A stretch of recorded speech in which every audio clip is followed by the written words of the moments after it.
The reference list is one of the most important parts of APA formatting and can be the most difficult to get used to. The fact is, most formats reference materials in a very similar way, but it's the little details that you have to pay attention to. Just about anything can be cited in APA, including books and articles, but also movies, newspapers, emails, lectures, even conversations. It's not important to remember how to format all of these, but rather to remember where you can turn for assistance. Remember those resources that we looked at just before this video? They're a great place to start. If you're still confused, don't hesitate to reach out to a librarian.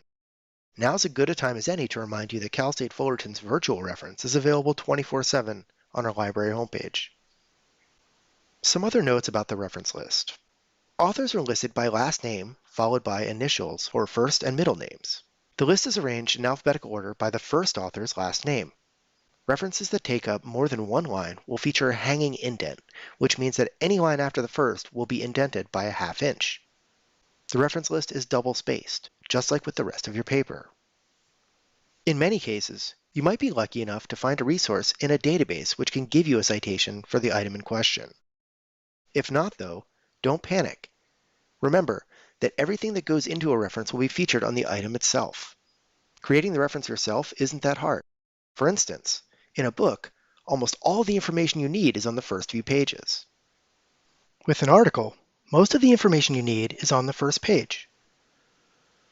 Remember though, if you're quoting the article, you still need the page number of the section which you're quoting. As a student working in APA, you're bound to run into situations where you have more questions. We all do. Just remember where to look if you need guidance. Thanks, and have a great day.